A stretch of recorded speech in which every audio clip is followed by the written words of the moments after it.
Bom dia, meus irmãos. Aqui é o seu amigo Pastor Cleverton com mais uma manhã de devocional, nessa manhã linda e maravilhosa que o Senhor fez para nós. Querido, eu gostaria de fazer 2 pedidos a você. O primeiro é que, se você ainda não é inscrito em nosso canal, se inscreva e ative o sininho para você estar recebendo as novas mensagens que nós postamos aqui no nosso canal toda segunda, quarta e sexta-feira. O segundo pedido que eu gostaria de fazer para vocês é que você venha compartilhar essas mensagens com pessoas assim como você que necessitam de ouvir a voz do Senhor. Jesus disse: ide por todo mundo e pregai o evangelho a toda criatura. Querido, você já teve a impressão de estar sendo observado por alguém? Eu também já tive essa impressão.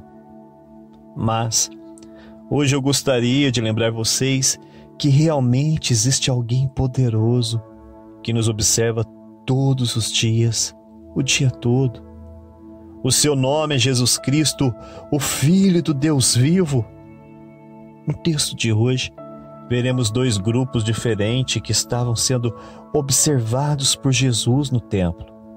Um grupo trazia de Jesus um olhar de indignação, mas para o outro Jesus olhava com um olhar de compaixão. O tema de hoje é o olhar de Cristo. O texto é o livro de Mateus capítulo 21, do versículo 12 ao versículo 17. Querido, como Jesus nos vê? Será que nós trazemos dele um olhar de tristeza ou um olhar de alegria e compaixão? Uma coisa é fato: ninguém pode se esconder do seu olhar. No Salmos 33, o salmista diz assim no versículo 13 ao 15: o Senhor olha dos céus e vê continuamente todos os filhos dos homens.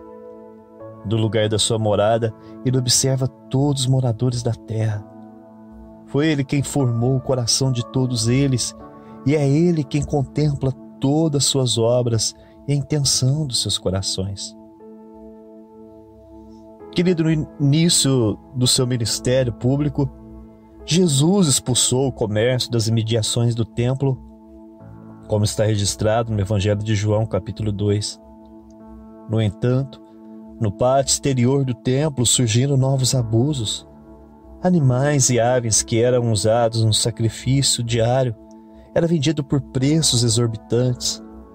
Ali também havia cambistas trocando outras moedas por uma moeda de meio ciclo, que era usada na taxa de imposto que os judeus maiores de 18 anos pagavam no templo.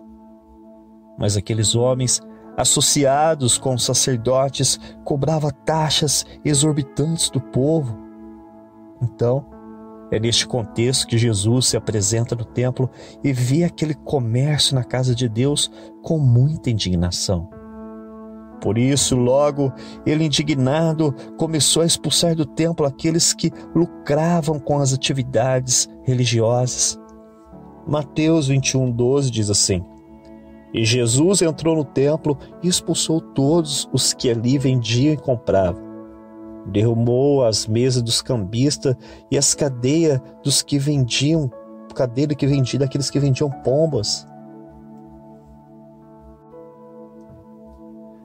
Queridos, aqui já encontramos o primeiro grupo de pessoas que Jesus viu no templo. Este grupo deixou Jesus triste e indignado. Talvez você também esteja indignado com essa história e você está dizendo: se fosse eu no lugar de Jesus, eu faria a mesma coisa com aqueles ladrões.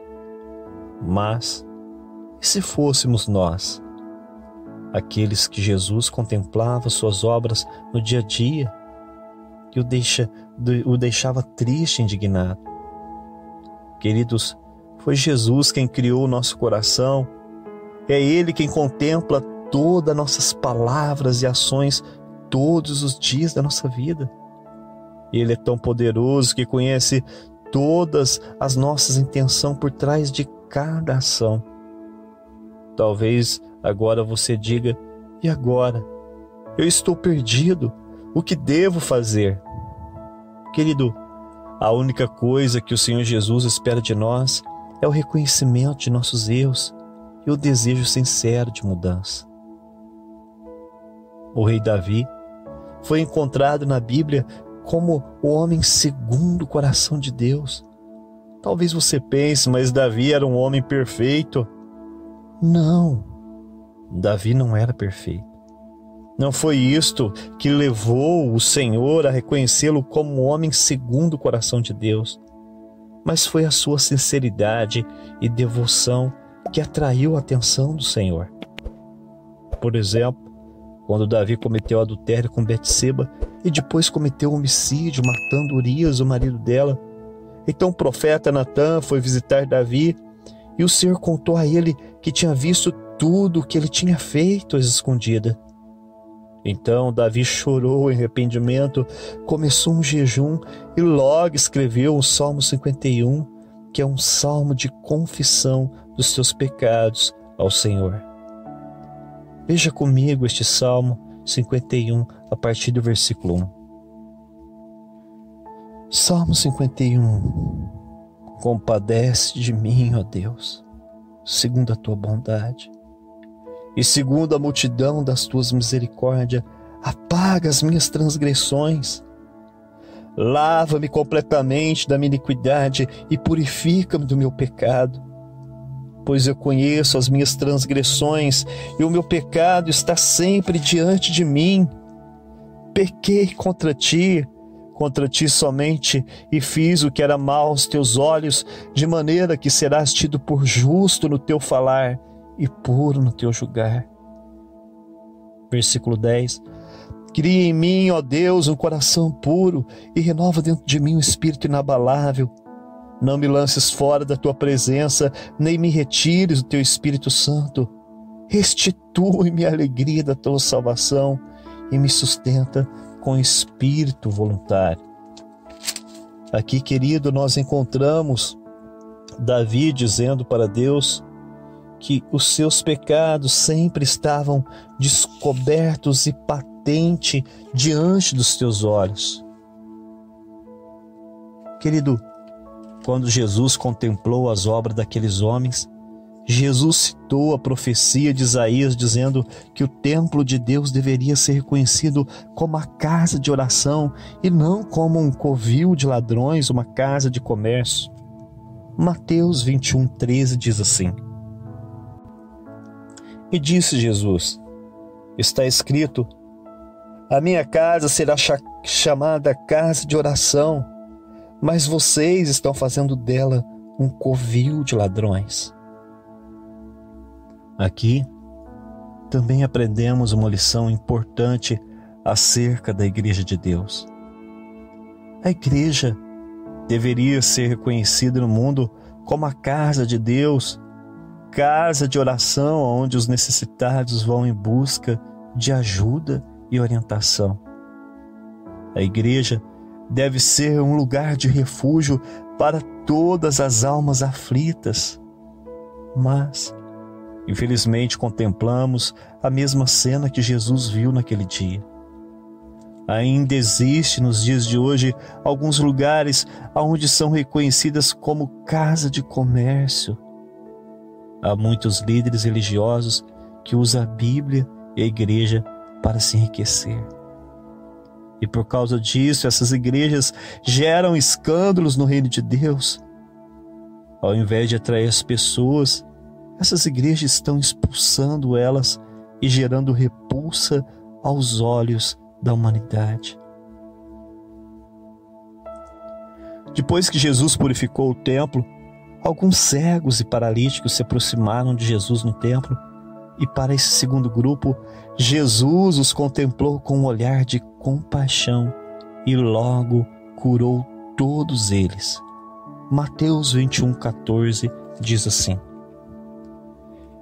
Cegos e coxos se aproximaram de Jesus no templo e ele os curou. Queridos, nós devemos fazer parte desse segundo grupo, pois este grupo sempre chamará a atenção do olhar misericordioso de Jesus. Jesus sempre olha com compaixão para aqueles que se achegam até a sua presença cansado e oprimido. A este ele sempre convida em alta voz: vinde a mim, todos vocês que estão cansados e oprimidos, e eu vos aliviarei. Talvez você esteja assim hoje, cansado, desanimado com a vida, enfermo, e Jesus está olhando para você com um olhar de compaixão.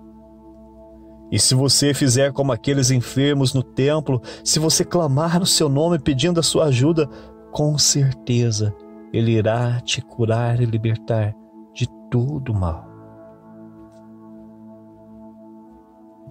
Queridos, aquelas maravilhas que Jesus realizou no templo aquele dia chamou a atenção de dois grupos, dos sacerdotes religiosos e das crianças. As crianças viram os milagres de Jesus e começaram a adorar Jesus, chamando ele de Messias, ungido de Deus. E por causa disso, o grupo dos fariseus religiosos ficaram indignados com aquelas crianças a ponto de pedir a Jesus para que ele calasse a boca das crianças. Mateus 21, 15 e 16 diz assim: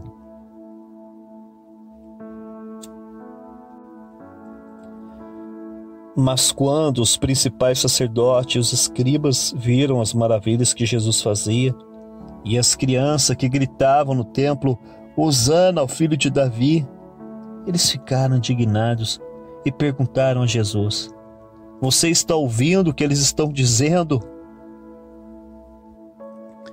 Queridos, quando contemplamos as maravilhas de Jesus sendo operado na vida dos outros e também em nossas vidas, logo surge em nossos lábios um cântico de louvor e gratidão ao Senhor por suas maravilhosas obras que Ele tem realizado. Mas, muitas vezes as pessoas veem você louvando e agradecendo ao Senhor e fica com inveja, e logo eles mandam você calar a boca e sai da sua presença cheio de ódio. Jesus então deu uma resposta para aqueles invejosos, citando outra vez as profecias do salmista Davi. Mateus 21, 16, a segunda parte diz assim: E Jesus respondeu: Sim, vocês nunca leram? Da boca dos pequeninos e das crianças de peito tiraste o perfeito louvor? Querido, as crianças são puras, seus olhos são puros, seu coração é puro. E por isso ela sempre oferece a Deus um louvor perfeito, sem segundas intenções. Oxalá que o nosso louvor ao Senhor Jesus seja perfeito como o louvor das crianças. Que nós jamais venhamos a louvar ao Senhor somente com os nossos lábios, mas que possamos louvá-lo sempre de todo o nosso coração.